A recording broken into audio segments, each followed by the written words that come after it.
Hello YouTube and welcome to Prime Productions. I'm here to help enhance your tabletop gaming experience. If you're new to this channel, I primarily focus on Paizo tabletop role-playing games like Pathfinder and Starfinder. So on this channel, I often talk a lot of quote-unquote inside baseball. In other words, I talk about the nitty-gritty details of Pathfinder or Starfinder. So today I want to pull back a bit and be more inclusive to help welcome new players in. One of the issues I often see with new players joining Pathfinder, or in this case Starfinder, is that they have trouble coming up with character ideas. They see a class name like Witchwarper or Solarian and they don't know what kind of character that is or how they got their powers. So I thought for today I'd provide a list of character concepts for the 6 core Starfinder classes. These aren't going to be builds, these are just basic ideas to show you the possible origins of a class and to get those creative juices flowing. One thing before we get going, I want to talk about the iconics real quick. If you don't know, the iconics are characters that Paizo has made to be representative of a class. So when Paizo needs generic artwork of, say, a soldier, they'll use Obadiah here. Of course, if they need a specific human soldier, they'll commission art of that human, but if they just need a generic soldier, they use Obadiah. Now, each of these characters have their own character sheets and backstory, so the first concept for each class that I will list will be the iconic, but the other character concepts will be more original. Envoys are up first. These are a charisma-based martial class, meaning that they are pretty good at martial combat, but don't inherently get spells. Their big thing is that they can encourage their allies to be better through directives. The iconic envoy is Navasi. She is a woman who was born to some very rich corporate parents on Absalom Station, but she kept sneaking out to hang out with criminals and street thugs for a taste of adventure. Eventually, she ran away from home and found the love of her life. Sadly, after one criminal enterprise went wrong, her love died. It was about this time that she realized that crime wasn't getting her what she wanted out of life, and she hated all the puppy kicking. That's metaphorical, not literal. So she struck out on her own as a kind of mercenary. But of course that's only one option. Another option is to play a military officer, a sort of battlefield commander. Maybe not the best at fighting, but they make their troops better. Or maybe some kind of spy, a real James Bond type, using deception to smooth talk their way into clubs and playing baccarat to get information out of people, that kind of thing. My penultimate envoy suggestion is some sort of doctor. There is an envoy option to make them pretty good at medicine, and so one could play an envoy with a good bedside manner that's into saving lives. The final envoy option for today is just be an internet celebrity, or infosphere celebrity in Starfinder speak. Envoys get the ability to pick up temporary skill feats starting at level 3, so an influencer could always be up to date on the most relevant trends. And they don't have to be sleazy about it, they could be an influencer who tries to educate people or talk about science. That could be really fun. I want to talk about Solarians next. They are a martial class, again, so no spells, but they have supernatural abilities because they can channel the power of stars to create energy weapons out of thin air. Day is the iconic Solarian and was just born with the ability to channel the stars. Day's only other big claim to fame is that they are a famous performer, doing whatever it takes to draw a big crowd and make a show of it. Day lives for the limelight. They are mostly into dancing, but not above doing big, dangerous stunts to get attention. But one doesn't have to be born with Solarian powers to use them. Through intensive study and meditation, one can develop their own Solarian powers even without the natural knack for them. There are even whole monasteries devoted to this idea. And of course there are other options. One that has come up from several other people is the idea of accidentally flying too close to some stellar phenomena and the experience either awakens something inside of the Solarian or passed power to them. I've also seen ideas for a generational Solarian tradition. Props to YouTuber Townsend Wright 3999 for coming up with this idea. But the idea here is that the Solarian comes from a long line of Solarians and was pressured by their family to become one as well. The last idea for the Solarians is something I heard from the Starfinder 1st edition creators that I've never seen played. The idea here is to be someone who came into contact with some sort of ancient supercomputer or alien artifact, and that implanted the knowledge of how to Solarian into their head. Fun concept. Moving on to Mystics. Now, Mystics are spellcasters, and the idea behind them is that they have some revelation about how the universe works. and these revelations allow them to manipulate the metaphysical underpinnings of the universe, which is represented by spells. The iconic mystic is Chick-Chick. His father was a priest of Pharasma, and growing up, Chick-Chick was all set to follow in his father's footsteps. However, a psychic catastrophe opened him up to the grander dichotomies of the universe, not just life and death, but pain and pleasure, darkness and light, all of that stuff. From that moment onward, he venerated the new goddess Zon Shellen, the god of art, pain, and strange beauty. But you don't have to be religious to be a mystic. In Starfinder 1st Edition, I played a shadow mystic, but they weren't some emo edgelord. Instead, they realized that shadows can hide someone and keep them safe, and shadows can hide many good surprises as well as bad ones. If you wanted to play a druid-like character who understands nature, this is also an option. Perhaps you had a revelation about the nature of life or something. One idea I had was a seeker of knowledge. One of the mystic options is to be connected to the Akashic Record, a conflux of all knowledge in the universe. A scholar who can briefly connect to the Akashic Record would be a pretty interesting mystic.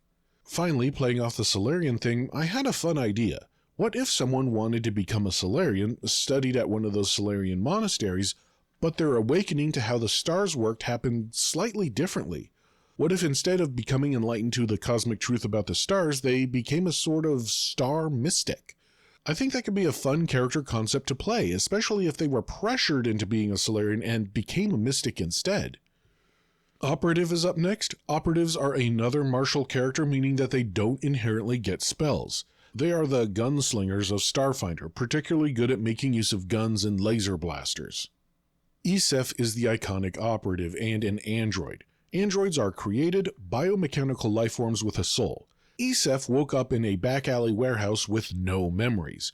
As for what happened, their best guess is that the soul that previously inhabited their body went to the afterlife, and a new soul, their current soul, has taken up residency in their body. This happens sometimes to androids, but Isef didn't have time to ponder this as they quickly found out they were being chased for unknown reasons by unknown assailants.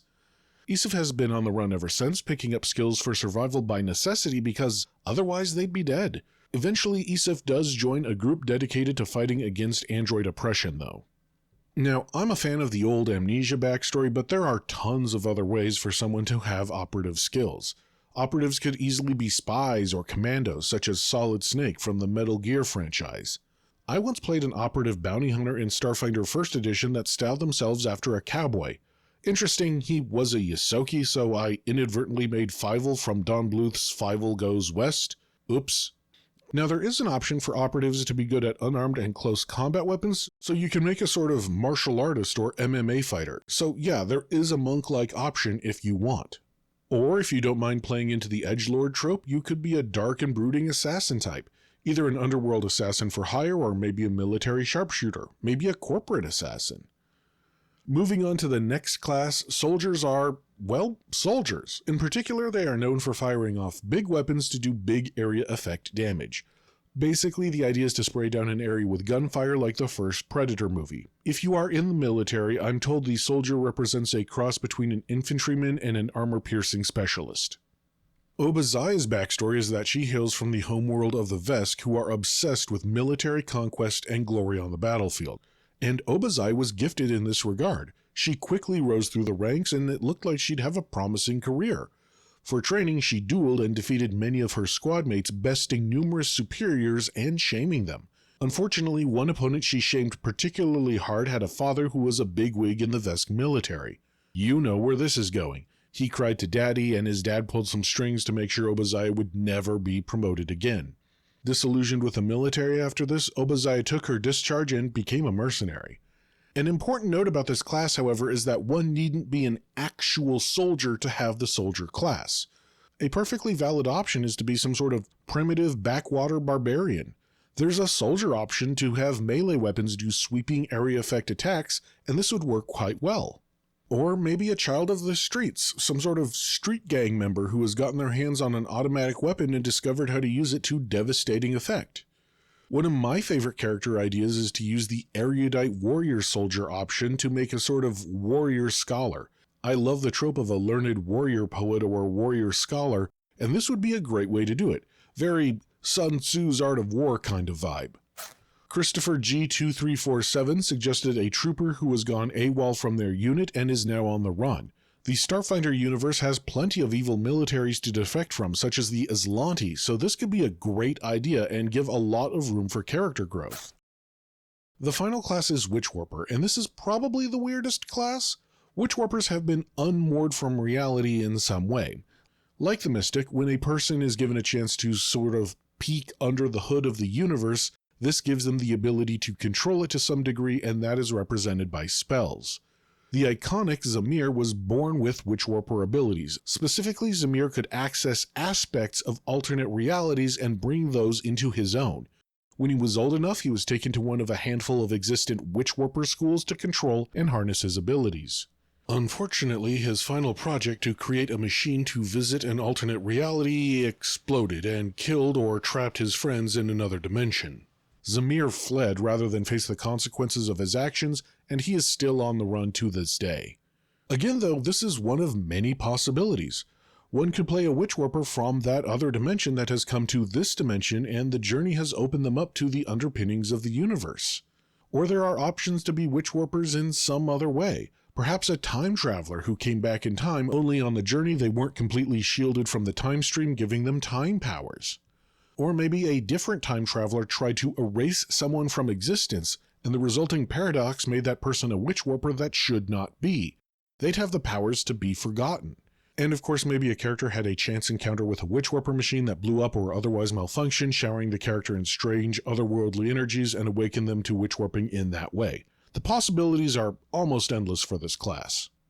Well, that's about all I have for you guys today. I hope this little video helped out, or at least got the creative juices flowing. Let me know in the comments below if this helped you out, and if you decide to play one of these characters, let me know. I'd love to hear how it works out for you.